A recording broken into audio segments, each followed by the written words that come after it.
Extreme heat records could be broken in South Australia in the coming days, with some areas set to reach the mid to high 40s. Our reporter Patrick Martin is in Port Pirie. He joins us now. Patrick, good morning. It's a dicey couple of days ahead. How hot is it going to get? Well, Michael, here in Port Pirie, it's not yet 8 o'clock, but the temperature's already sitting at about 30 degrees. That is the story for much of South Australia today, as it's set to swelter over the next 48 hours. Port Pirie is looking at 43. Port Augusta, the northernmost city with sea access, is looking at 45 degrees today, and of course Adelaide at 40 degrees. But it's the forecast for tomorrow that has authorities most concerned. Adelaide's forecast is sitting at 45 degrees currently, and the Bureau has not ruled out increasing that later today. Port Augusta looking at 47 tomorrow, and Port Pirie 46.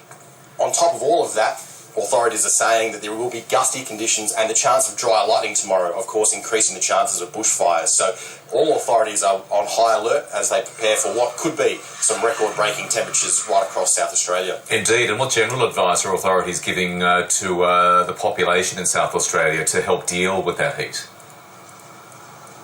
SA Health have been particularly strong in their words. They say that this week's heat wave is worse than last week's because of just how hot and intense this heat will be over the next 48 hours. They're urging people to stay out of the heat of the day, to use whatever means possible to keep cool, whether that's under an air conditioning or using wet towels, making sure they're drinking lots of water even if you're not feeling particularly thirsty. They're also urging people to keep an eye on elderly neighbours and relatives or the very young, who are of course susceptible in these particularly hot conditions. They're also telling people, of course, to keep food and water out for pets and also wildlife who can struggle to get water in these hot conditions.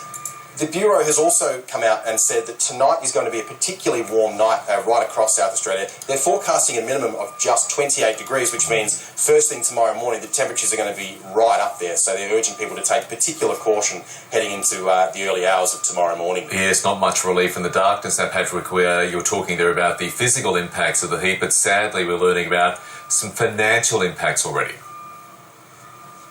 Yeah, that's correct, Michael. Some regional businesses have obviously been struggling recently, particularly around the cost of electricity in the last couple of years, and that hasn't changed recently. But what has changed is the patronage that some cafes and restaurants are experiencing here in the mid-north. One cafe owner, Sandy Blackwell, who runs a cafe in Orroroo, she says that people just aren't coming out to have a coffee and have lunch, and that's understandable considering the heat, but she's just struggling to make ends meet to cover her electricity bills at the moment. She's made the decision to close for a month to try and balance the books, and she says other businesses are facing similar problems. So while we wait for this heat wave to finish and the drought to break, businesses are hoping the same so that their future looks more viable.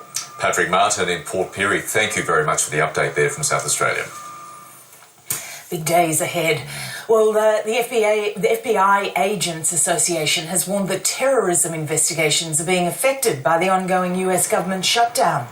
An anonymous source says some informants have been lost because they've not been paid. US President Donald Trump has refused to end the shutdown until a deal is reached to fund his border wall. The shutdown has now been in effect for a record 32 days. The Duke of Cambridge has interviewed naturalist Sir David Attenborough at the World Economic Forum in Davos about his environmental work.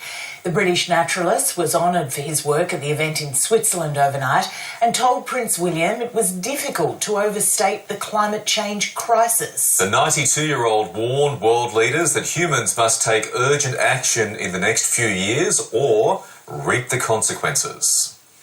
We are now so numerous, so powerful, so all-pervasive. The mechanisms that we have for destruction are so wholesale and so frightening that we can actually exterminate whole ecosystems without even noticing it. David Attenborough there. Well,